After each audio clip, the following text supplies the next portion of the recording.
আমরা সেটা মুখের উপরে বলবো, কিন্তু বাংলাদেশ থেকে মুজিববাদীদের ষড়যন্ত্র এখনো শেষ হয়নি। গোপালগঞ্জে এখনো মুজিববাদীদের আস্তানা ঘেরে রয়েছে। মুজিববাদীরা এখনো বাংলাদেশের বিভিন্ন জায়গায় সক্রিয় রয়েছে।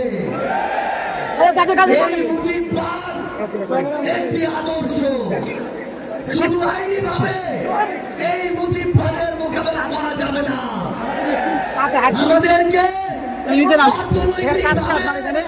রাজনৈতিক ভাবে, সাংস্কৃতিক ভাবে এই মুজিববাদের কোমর ভেঙে দিতে হবে।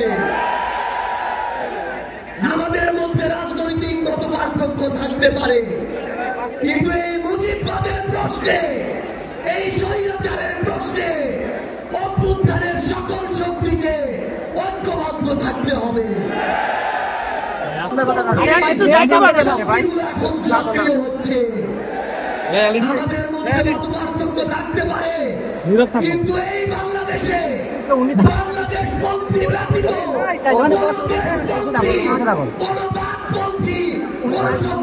জায়গা হবে না।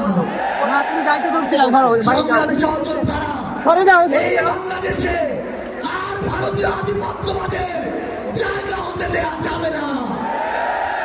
অন্য যে কোনো দেশের নামের কোন আধিপত্যবাদের জায়গা এই বাংলাদেশে হতে দেওয়া যাবে না।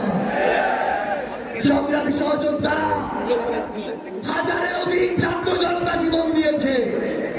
আমার হাজার হাজার সহযোদ্ধা আজকে আমার সামনে রয়েছে।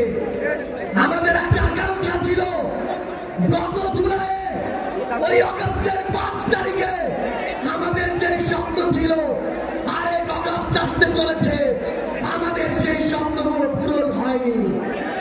অন্তর্বর্তীকালীন সরকারের কাছে আমরা সুশীল সরকারের ভূমিকা চাই না। আমরা তাদেরকে অভ্যুত্থান পরবর্তী সরকারের ভূমিকায় দেখতে চাই।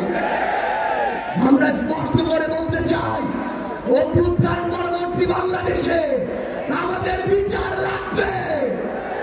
এই বাংলাদেশে খুনি হাসিনার বিচার হতেই হবে, খুনি হাসিনার বিচারের রায় হতেই হবে। খুনি হাসিনার বিচারের রায়ের কার্যকর আমরা দেখতে চাই। আমরা স্পষ্ট করে বলতে চাই, এই বাংলাদেশে বিচার বিভাগকে কোন দলের বিচার বিভাগ হিসেবে আমরা দেখতে চাই না।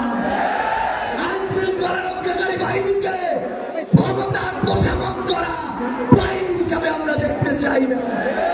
আমরা স্পষ্ট করে আপনাদেরকে বলি, 72-এর মুজিববাদী সংবিধানকে এক পাশে রেখে কোনদিন এই বাংলাদেশ পন্থী বাংলাদেশ সম্ভব নয়। আমাদের নতুন সংবিধান লাগবে, আমাদের গণপরিষদ নির্বাচন লাগবে, আমাদের নারীদের অধিকার আমাদের নিশ্চিত করতে হবে, আমাদের সংখ্যালঘু ভাই বোনদের অধিকার আমাদের নিশ্চিত করতে হবে।